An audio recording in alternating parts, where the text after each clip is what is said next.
What would you do if you were buying a home, you wired your money to the title company, and lo and behold, it's not there. It's gone to some other account, not the account you intended, and your money is gone in another country, offshore, who knows? It happens all the time. Wire fraud. How does this happen? How do you prevent it? I'll tell you. Stick around to the end of the video and I'll give you some tips and tricks to not let this happen to you. Like more mortgage tips, tricks, and staying up to date on the market, please subscribe, like, share our videos, and we'd love to have you stick around. We do videos every week, always keeping you up to date on the market. So wire fraud, how does this happen?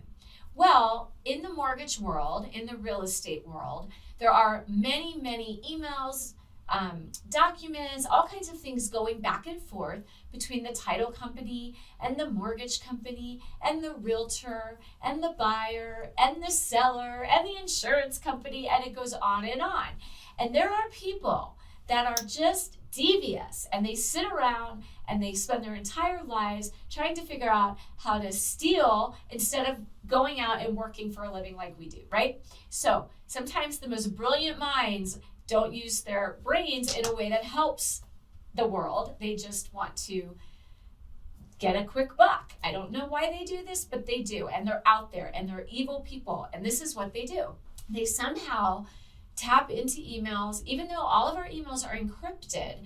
It might be on the buyer's side or the seller's side on their email that people come in and they infiltrate and they get inside your system, or they somehow grab these emails and they pull out information. So they see, oh, there's going to be a closing coming up. Oh, they're buying a home, and so title company is the title company. Whatever it may be, they actually are able to emulate our signature lines on the bottom. We've seen some that are crazy. I mean, they legitimately look like we sent it. And again, this hasn't really happened to us. We haven't had a client actually wire money to the wrong place. Luckily, they've all been caught, but I've heard many stories of people having this happen to them. So just recently, we had a borrower who was very smart, had a keen eye, and noticed some things on that email that didn't look right to him, even though probably to most people, it looked totally legitimate. So they had gotten a hold of our, the email signature, the title company's information, and asked the borrower to wire their funds to this bank account at this bank. Not only did they go to the trouble to do that, they actually went above and beyond, they, meaning these evil perpetrators, and they set up a bank account at the same bank that this title company had a bank account. I mean, crazy. And so what they did is they changed a couple numbers on those wiring instructions, just a couple numbers to get it from that account to their account. Okay, so guess what? Their plan was foiled. Our borrower was very smart, again, had that eye, and they noticed some things that weren't right. What were those things? I'll tell you. I'll tell you how to look for this, and I'll tell you how to avoid it. How do you avoid it? Well, first of all, you should always make sure your lender's emails are encrypted. Make sure your title company's emails are encrypted. In this case, it really didn't matter.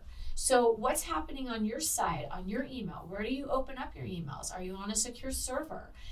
Do you have spyware? Are you opening secure, important things in public places? That can be a problem.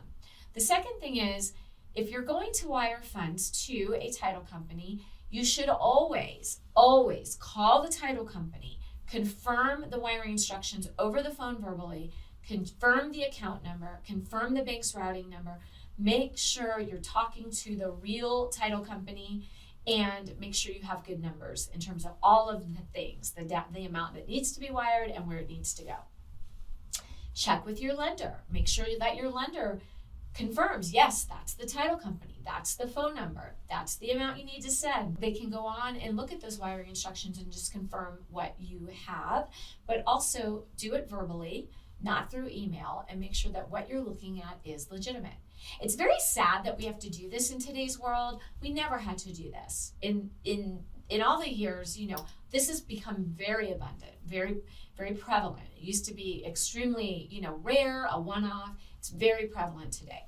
So much so that we will never we'll never email wiring instructions to you. And most title companies won't either anymore. And if they do, it's going to be encrypted through a secure site where you go into a portal, sign in, etc. The other thing, and this is a big one, and this is where our borrower was really smart. If you look at the emails up above and you look at the email addresses, open those up and expand them, because sometimes just the name comes through if you've put us in your contacts or something. Open them up. In this case, the criminal, we'll call them because they are, had created emails, every one of our emails with our name, but they were all at Yahoo, which was a big tip-off because our email is not a Yahoo email. So that was another thing where he immediately said, that's not right. The lender, the title company, the realtor, everybody had Yahoo email addresses. So not everybody's, quick enough to go and look up top and look at exactly who it's coming from. It happens to me all the time. I'll get an email that says, oh, click here, your package is being delivered and we want you to make sure that you're still wanting to receive this, or confirm this delivery is still happening, all different crazy things. But I always look up above, and when you click on it and you see that it's some crazy email address, and especially the end, the dot whatever, that's your tip off, that's your clue. So that's your tips and tricks today. Do not be tricked and wire money to somebody else who you will never ever know or see that money again. Don't do it. Double check, triple check, quadruple check, and be safe. Thanks for watching today. If you